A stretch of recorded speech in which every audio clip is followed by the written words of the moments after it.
एक आदमी की मैंने मदद की, फिर उसको थोड़े दिनों के बाद फिर से मदद की ज़रूरत पड़ी। मदद क्या थी, क्या था, कैसे था, उसको तो मैंने किया, लेकिन कैसे किया? तो मेरे सामने जब भी कोई मुश्किल आती है तो मैं एक काम करता हूँ जो आप लोगों के साथ शेयर करना चाहता हूँ।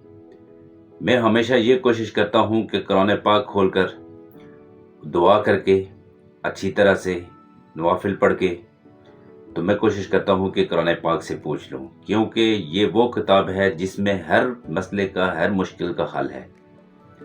तो मेरे साथ भी ऐसा एक वाकया पेश आया। एक आदमी को ज़रूरत थी पैसों की, मैंने उसकी मदद कर दी। फिर थोड़े दिन आए, उसको फिर से ज़रूरत पड़ी। अब मैं परेशान हो गया कि इसने पहले भी वापस नहीं किए हैं, तो मैं क्या करूं? तो मैंने हाथ खड़े किए, दुआ की। दुआ करके मैंने कुरान पाक खोला। कुरान पाक को खोल के मैंने पढ़ा, अल्लाह से मदद मांगी। तो मेरे अल्लाह ने फरमाया, उस कुरान पाक में जब मैंने आयत का तर्जुमा पढ़ा तो उसमें फरमाया कि बेशक अल्लाह को मौका मत दें और अल्लाह हर चीज़ पर कादिर है। अब मैंने ये सोचा कि ये कौन सा मैसेज है, ये कौन सी बात हो गई। मैंने मदद करने से हाथ रोक दिया।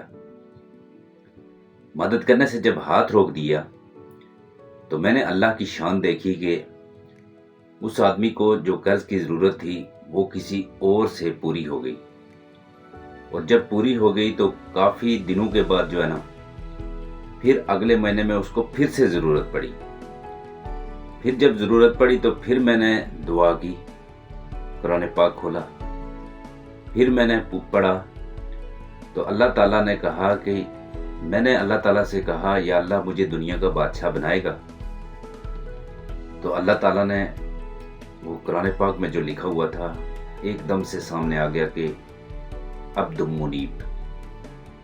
अब अब्दुल मुनीब के ऊपर मैं जब सोचो फिक्र और उसके ऊपर रिसर्च करने लगा तो पता चला कि मुनीब देने वाले को कहते हैं, मदद करने वाले को कहते हैं।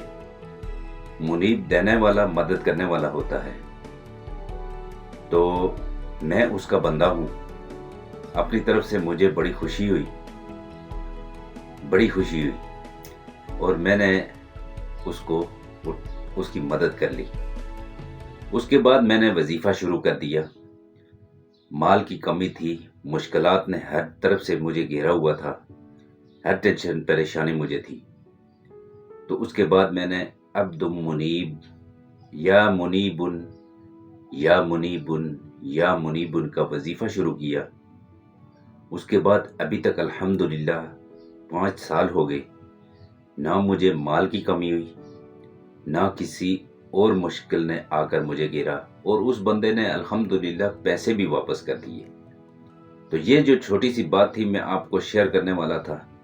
चलते हैं आज के अल्लाह ताला के 3 नामों के वजीफे की तरफ। चलें वीडियो को शुरू करते हैं।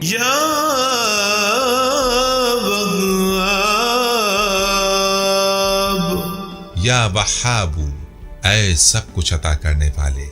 जो शख्स फुक्र फाका में गिरफ्तार हो वो कसरत से या वहाबू पढ़ा करे, या लिख कर अपने पास रखे, या चाश्त की नमाज के आखिरी सजदे में 40 मरतबा ये पढ़े तो अल्लाह ताला फुक्र फाका से इंशाअल्लाह उसको हैरत अंगेज तौर से निजात देंगे।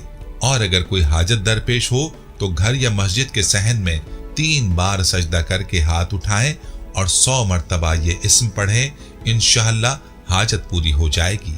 7 बार जो रोजाना पढ़ेगा इंशाअल्लाह जुजल मुस्तजाबुद्दावात होगा, यानी हर दुआ कबूल हुआ करेगी।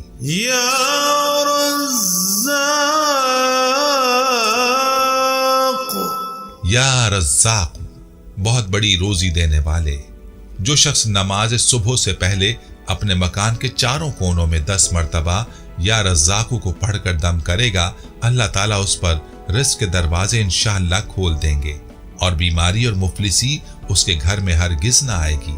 दाहिने कोने से शुरू करें और मुंह क़िबले की तरफ रखें। जो फजर के फर्ज और सुन्नत के दरमियान 41 दिन तक 550 बार पढ़ेगा, इंशाअल्लाह ज़ुजल दौलतमंद होगा। या